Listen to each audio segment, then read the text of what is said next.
Welcome to the SoberQ podcast. My name's Alex. I'm an alcoholic, and I've been asked to speak on my first 10 days getting sober.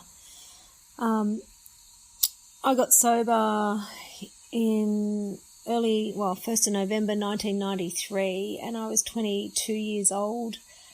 And I can tell you those first 10 days were a blur.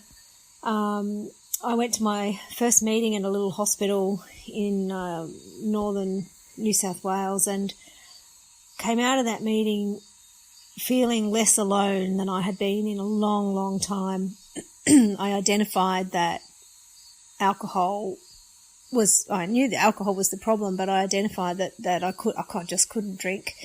I couldn't drink.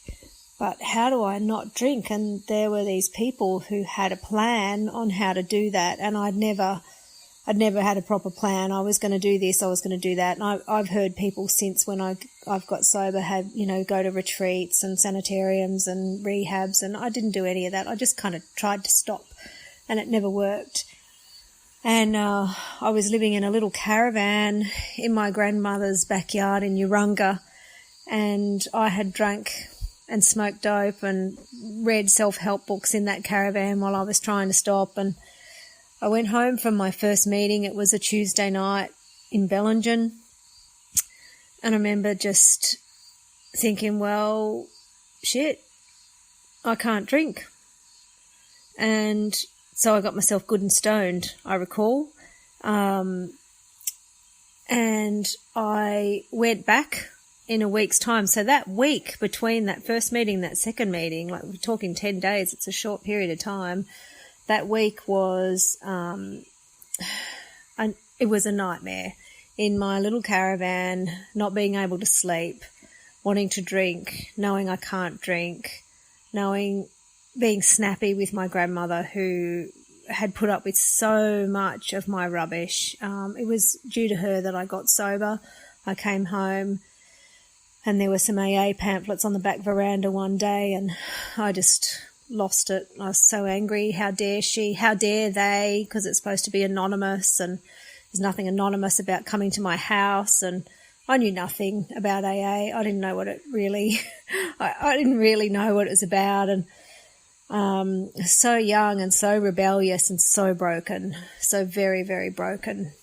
I'd been wetting beds for years. I'd been getting locked up, and I was lost. I was a lost soul, and there was this little tiny ember of a spark left in me, and I feared it was going out. And from that first meeting, something happened. There was some kind of ignition in that. There was a man at my first meeting whose New Year's Eve party I had crashed earlier that year, and he welcomed me, and he gave me half a cup of tea. And I felt hope. And we say it all the time, but to recognise hope when you are hopeless was like being given the gift of life. And to this day, I remember that. I don't remember a lot of what went on in that first 10 days because I was detoxing. But I went back the next week, and I remember the surprise. Remember how surprised they were, and I said, yeah, it's, I just smoked joints, and they went, oh, you're actually not really meant to do that if you're trying to get sober. And I felt like I had the rug pulled out from under me, but there was another level of hope in that. It was like, oh, okay, because I didn't feel good. I didn't feel good on anything other than alcohol, and it was just an escape. And I went to that meeting, and I went, reluctantly again, but less reluctantly the second time. I thought, I'm 22, my life is over. And to this day, the greatest blessing of my life is that my life was over as I knew it. And the life I have today at 27 years sober is far, far removed from that. So thank you for listening. If you would like to share your experience on a recovery question, visit the SoberQ podcast website at soberq.com. Thanks for listening.